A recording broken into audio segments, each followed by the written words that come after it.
that we have tonight is a very vibrant soul that many of you may have seen and maybe your first time seeing him. He is here to push some buttons. He is a coach of many different types, and he's here to talk to us tonight about how his experience with online dating transformed his life. So welcome, Robin Austin Reed.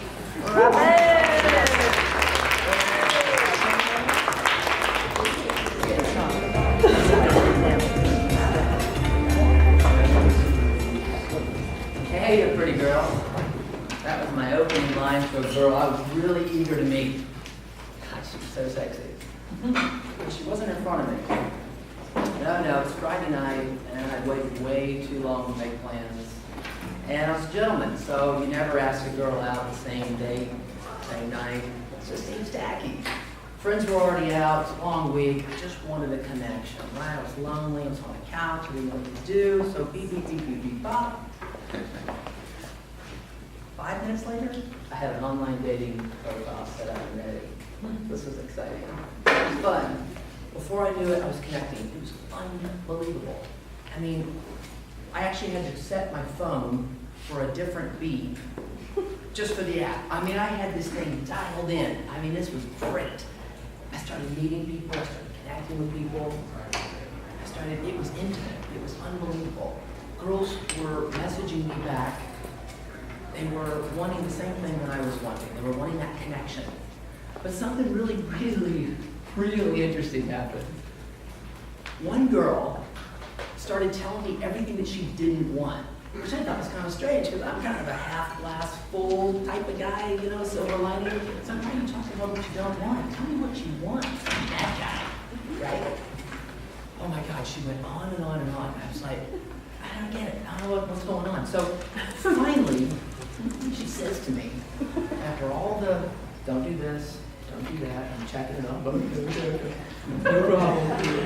She goes, don't send me a dick pic. Thank you. I couldn't say it. I practicing. I've been practicing all day. I can't say that word. She said, don't send it. She said, don't send me that. I'm like, what, why? Why would I do that? I was clueless why somebody would like, you know, and so so I started thinking, okay, she's asked this to not happen. This must be happening. So go forward a little bit. I was like, you know what? I got to figure out what's going on in the world of women. I need to understand what women are experiencing online dating. So I did the most interesting thing I could do, because I'd asked friends, I surveyed, I wanted to experience it firsthand.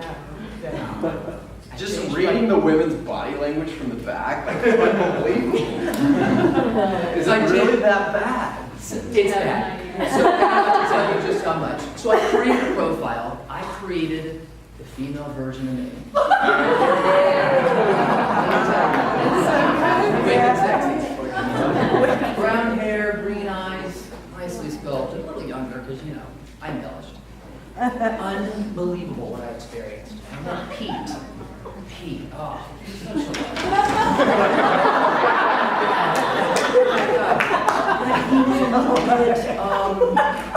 he was flaky. I mean, it was like he was just all in one moment and all out the next. And I was like, a second ago, it's me, what's going on? You know, come on, shut up. So my first thing that I found in the principles of connections and online dating, and that is, be intentional. Know what you want. Be intentional, know what you want. One of the main reasons why I work exclusively with women is women typically know what they want. If you doubt that at all, talk to a woman who wants to have a baby or get married. I mean, I got to slow them down.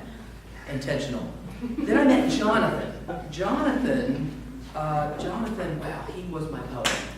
Absolute romantic. I got 9-page dissertation of why I was the woman for him. Obviously, we never met.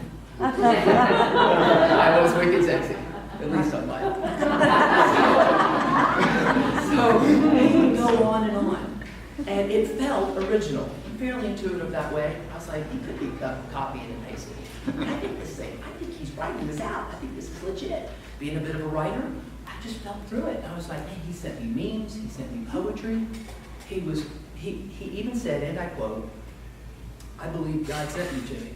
I believe we were destined to be together." He was all heart. He was all heart. Which leads me to my next point of online dating and what I found, and that was share vulnerability appropriately. Appropriate shares and vulnerability.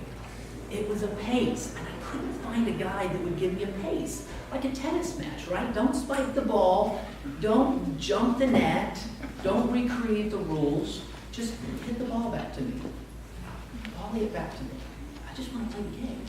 I just want to be involved. I want to be connected. Then who did I meet? Blake. Yeah. Blake was not from the U.S. Blake spoke broken English, but was radically charming and slightly naughty. Blake wanted to do things.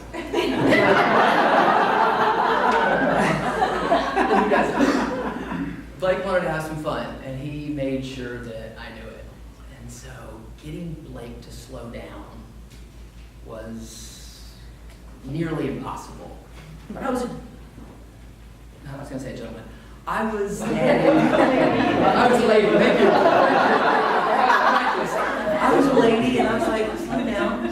I don't need, But I did play with Blake a little bit online, and that was fun. Which brings me to my third point. Reduce expectations.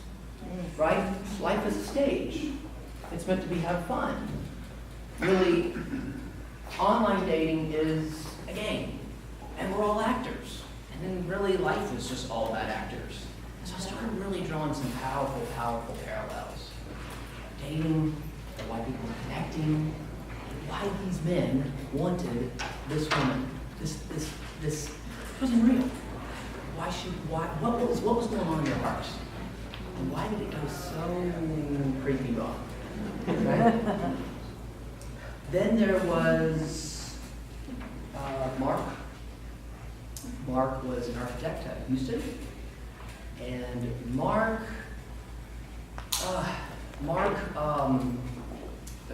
was an interesting guy. Extremely intelligent, very much a kind of a C compliant communicator, very specific, asked a lot of questions, right? Really probing, right? What are you? What do you want? Where do you live? It was a lot of informational questions, and total turn off. He was just a guy. I was just kind of interview. Oh, I couldn't bring his heart forward. He wasn't giving me anything, right? He was just taking and taking and taking. Which leads me to my fourth. Are we on four? Yep. Leads me to my fourth point. Fourth point is, you must give to get. Which is really a universal principle in just about sales, spousal relationships, anything is a give and take type relationship. What do you think? To the first girl behind you, green shirt, ravishing. So it was intriguing to me that it had all these different personality types, how they were showing up, and I really had to realize my intention. That was one. Two, I had to practice appropriate vulnerability, the right times, give a little, right? I had to reduce my expectations way low. Yeah. And I had to give to get. Then I met my fifth and final. Oh, there were more, but you're only going to hear about 5. There were a lot more. When you're ravishingly sexy, just wickedly crazy sexy online, a lot of men reach out to you. So, dig me. I don't know if curtsy or back. So anyway, my last guy, Joe. Joe was a designer, very artistic, very expressive. Joe had wounding though. He had very powerful wounding. And in Joe, I experienced two people. I experienced a charming man. I experienced somebody that showed up present, who was there, who had all the right language. He was really, really good. His heart just echoed from behind his words. And he just, Which leads me to my fifth and final point, kind of draw to a close.